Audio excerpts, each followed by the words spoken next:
daytime. Good. I'll sit there, hands in my pocket.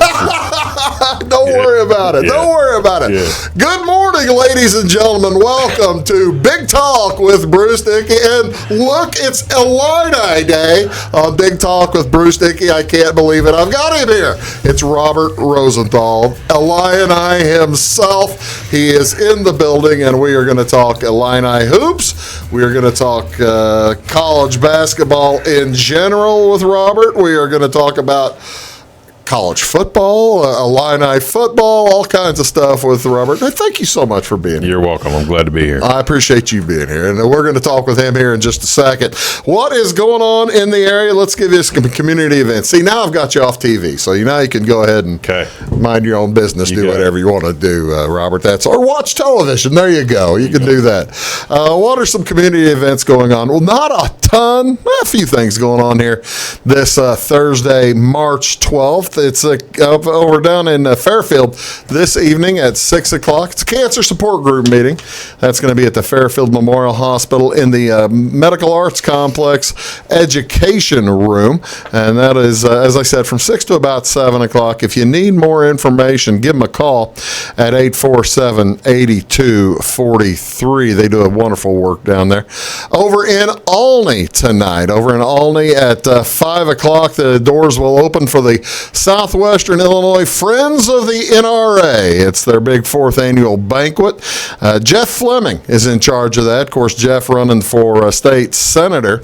And you can give him a call if you want more information at 395-8491. They're going to have a live auction as well as silent auction, drawings, all kinds of good fun stuff. And all the funds go to to the Friends of the Southern Illinois Friends of the NRA. Check that. How about Southeastern Illinois Friends of the NRA? Fairfield Memorial Hospital today hosting a cancer support group meeting as well. I just talked about that. That's the same thing. How about the Fairfield Travelogue tonight continues with their tour around the world. It'll be tonight. It is Albinos and Aliens in Search of Albinos, Florida's Alien Wildlife. I had no idea what Florida. You're not even going to venture a guess here what this is all about. I'm not. I'm just going to. I just sit over here in silence, let you do that, and then we'll talk a lot. You don't want to get yourself in trouble at all, do you, Robert? I do not.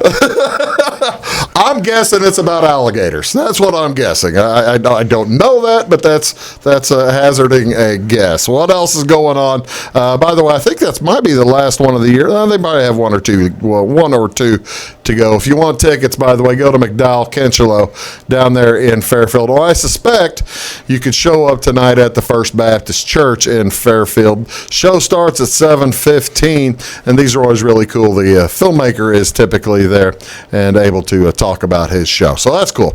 Over in Centralia tonight at the Centralia Elks Lodge, so this afternoon, as a matter of fact, check that.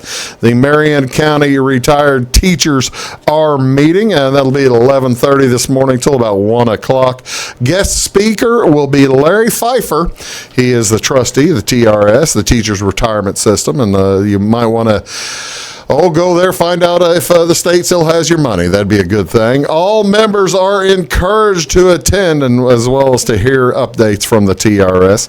Over in Salem tonight, it is a property assessment seminar, and that'll be at the Brian Bennett Library. And I thought, the only person who needs to go to that is the assessor. Au contraire, that's not true at all. This is a discussion of how property is valued, what exemptions are available to you, how to read your property tax bill, and for farmers, an explanation of how the new farmland assessment process works. So all kinds of different things you folks can learn. Again, that is at the Brian Bennett Library this evening from 6 o'clock to 8 o'clock. Also tonight in Effingham, heading up to Effingham, go to the Effingham County Courthouse Museum at 7 o'clock tonight. It's a program on the old St. Anthony Hospital before the fire. Of course, they had the big fire up there in 1949 that destroyed the hospital. This program given by Linda Ruhal, and she's going to tell you all about the St. Anthony Hospital and how that came and went over the years. Today, it is March 12th. This is the wrong one popped up. This is a National Baked Scallops Day. Look at those pretty baked scallops. Wouldn't those look good enough to eat, don't they? You don't like baked scallops? Legitimately baked scallops day? Yeah, I guess so. You can find a day for everything, right? Can you believe that? This is legitimately baked scallop day. It's also World Kidney Day. Is it Loud Jacket Day? That's hurtful, really. Yes. I gotta tell you, Robert, that is very hurtful. It was a compliment. I appreciate that. Good, I knew you meant that with love. That's right. I knew you meant that with love. But yeah, Baked Scallops Day. Today, a nice day to enjoy a good baked scallops. Of course, scallops found in all the world's oceans, and I got to tell you, I've never had baked scallops. I enjoy the old sautéed and fried scallop, just a very short period of time on one side and toss it on the other, and then off you go. This is also National Girl Scout Day. National Girl Scouts Day here on March 12th, 1912. I suspect you might still be able to find a young lady running around with Girl Scout cookies. I don't know if they still have them or not, but it's that time of year.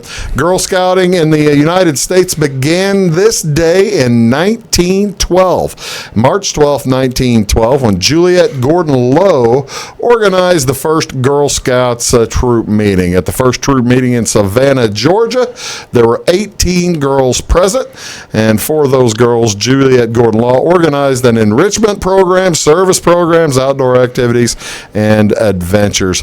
Since then, the Girl Scouts have grown to over 3.7 million members. I wonder what year do you think they first started with the cookies? My whole life, I'll tell you that much. My whole life too, yeah. And I'm not a lot older than you, but I'm a little older than, just a few years older than you. But it's always been going on. What's on Wabash? What do you want to see on television tonight? Well, there's plenty of basketball to tell you about. I'll flip my script to get around here to it. It's the ACC tournament. This being Thursday night. This will be quarterfinal night in the ACC. And the ACC and the Big 12 are both on ESPN, Channel 601, as well as ESPN2, Channel 638. The funky thing is, though, ESPN hasn't named which games they're going to be doing yet. They're waiting until they find out who's going to be in them, which will determine which games they're going to be doing at the ACC and the SEC tournament. My guess, and this is entirely and totally only a guess, is that they're going to be at the ACC tournament for the most part. Wouldn't you agree and think they'll probably spend most of their time at the ACC? On the big channel. On ESPN, it'll be at the ACC, don't you think? You would think so. They're just chasing any team from North Carolina, Duke, Carolina. And, North Carolina's playing on Wednesday night. North Carolina played Syracuse and won by 30. I don't know. We're recording in advance. We're recording in advance. It's something like that. Take a look at there. And also tonight, the All-American Tournament. That's all day long on ESPNU, Channel 642. That'll start out with South Florida versus UCF at noon, and then just keep rolling all day long. Big Ten Tournament all day long on Channel 600, and I'll be there. So go ahead and keep your eyes peeled on screen. You might see me. I probably won't wear this jacket, but I will probably hit some games today. Michigan Wolverines versus Rutgers to start out at 11 a.m. this morning. That'll be followed up by Iowa, the Hawkeyes taking on the Northwest. I tell you what we're going to do. We'll come back to this because we're going to talk about the Big Ten tournament at length here in just a little bit. Also, if you're looking for the Big East tournament, it's on Fox Sports 1 tonight. It's all day long as well, Channel 610. And the SEC network is hosting the SEC tournament all day long, all 4 quarterfinals. This is the best day of the year. This basketball it's just the best day of the year. One other thing, NBA basketball today. We have the Chicago Bulls at the Orlando Magic. As if you're not getting enough basketball, that's on NBC Sports Chicago, channel 642. The Boston Celtics will take on the Bucks on TNT at 7 o'clock. That's channel 633, and that'll be followed up, doubleheader on TNT. Houston is at the LA Lakers. Aren't the Lakers always on national TV? Yes, they are. That'll be at 9:30 tonight on TNT if you don't have enough basketball in your blood. That's Robert Rosenthal, a Lion Eye, for those of you who are on Twitter and Instagram and all kinds of things. He's a Lion Eye. That's Robert. I'm Bruce. We'll be back right after this. Talking basketball, going to talk football, talking all kinds of stuff. You're watching Big Talk with Bruce Dickey. We'll be back. Thanks for watching. Back in a sec. Dead microphones. In 1949, Morton Buildings constructed our first machine storage building to establish our bond with the farming community. Since then, our relationship has grown, and so have our product offerings. From the smallest specialized operation to the largest agricultural enterprise, we understand the needs of your business and continue to evolve to meet industry demands. Plus, when you build a Morton building, you're backed by the strongest warranty in the business. To learn more about the Morton Advantage, visit mortonbuildings.com. At Wabash Communications, our goal is simple: to keep people connected. And today we are doing just that, better than ever, by delivering the latest technology and personal service only a local provider can offer. We offer services anywhere from fast, reliable internet, TV services, and home monitoring solutions to crystal clear local and long-distance phone service. Wabash continues the commitment we started back in 1952, delivering a great connection to the most important people we know, our customers. So choose Wabash, the local service from people you can trust. When you want an honest deal and hometown service without the runaround, go to Lamont Chevrolet Chrysler in Fairfield. Let Gabe McGahey, Sheldon Bunning, Jeff Black, Dennis Downs, Matthew Rogers, or Caleb Dunn score the best deal for you on your next new or pre-owned vehicle. Parts and service departments with factory-trained technicians and express lane and state-of-the-art tire and alignment technology. Lamont always inspects your battery, antifreeze, wipers, and tires for free. We want you prepared for the open road ahead. Open 24/7 at LeMansOnline.com. You'll like the way we do business. Hi, my name is Bruce Dickey of Wabash Catch TV's Big Talk with Bruce Dickey. Watch us each weekday right here on your local cable station. We're on at 9 a.m. with a repeat at 9 p.m. It's your local TV talk show with plenty of information, fun, and frivolity to get your day started right or maybe even ended right. Please contact me at 665-9970 or at bruced@wabash.net if you are a member of your organization would like to be a guest on the show. That's 665-9970. Big Talk with Bruce Dickey. Hey, thanks for watching. Get what you want and nothing else when you order a la carte internet from Wabash Communications. Wabash Communications is now able to offer a la carte internet called broadband only with fast download and upload speeds, reliable service, and unlimited data usage. No phone services required for our broadband only plans. Our broadband only menu includes packages up to 1 gig download. Call us at 665-3311 now to order. Service availability and internet speed will depend on location. Contact us for details. Well, I better hit the music. I'm just floored by having Illini royalty here. He really is truly Illini. I'm sitting here just saying nice things about him, but he's the only fan I know to have earned his way onto the media line at the University of Illinois. Are there folks who have done that at other colleges, or do you get a chance to talk to other people from other schools and find out if anything else is going on like that? I mean, there are other blogs. There are other bloggers who do this full time. I'm kind of walking a really, really thin line between fan and media.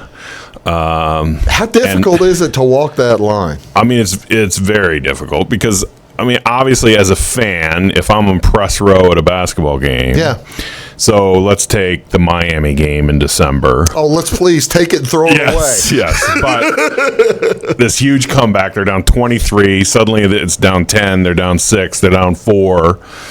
As a fan, I would be out of my seat. I would be like, so I'm still having those emotions, but I cannot make a sound. I cannot do anything. I cannot, so it's hard to just sit there and suppress it all. So now I'm in the business myself. I've done media for 25 years, and you always hear no cheering in the press box. It's a little different for those of us broadcasting because I'm broadcasting for a particular team. Absolutely. For the most part. Yes. I try to keep it fair with the officials. If I think they did something wrong, I say, well, the opposing coach is kind of ticked off about that. Right. I don't. That's code for I think the call stinks. Right. But I'm guessing. Well, how in the press row, it's entirely different than us broadcasters. Correct. Is there somebody cracking a whip if you guys start cheering, or is it possible to lose your seat? So let's take football games in the press box. Okay. There is a warning before the football game over the announcement in the press box saying, Big Ten policy. There's no cheering in the press box. If you start cheering, you will be warned. Upon second warning, you'll be removed from the press box. Wow. This is a working environment, and I get it. I totally understand it. I've seen it implemented once where somebody came in, just kind of didn't know the rules, started cheering, clapping. And was it a guest of somebody, or was it somebody working? It was somebody who received their credential through a radio station they worked for, but weren't aware of the rules, and so they got a talking to and then kept it down. So I know the rules. I mean, it took me a while. It was 4 years before I got a press pass. When I first applied, I didn't get one. Yeah. So it took years for them to trust me as because you were working the sideline. Well, you would go down to the field after the game for many years. Correct. So the history is I started the blog in 2009. The blog, ladies and gentlemen, as you see, is IlliniBoard.com. Actually, you didn't start that one. Right. It was just Illini.com. Yeah, Illini.com. And I did that for 4 years. Yeah. One of the first things I did when I had started the blog is since football practices were open to the public, I'm like, well, hey, I can go cover football practice. Right. I don't have to be media and this and that.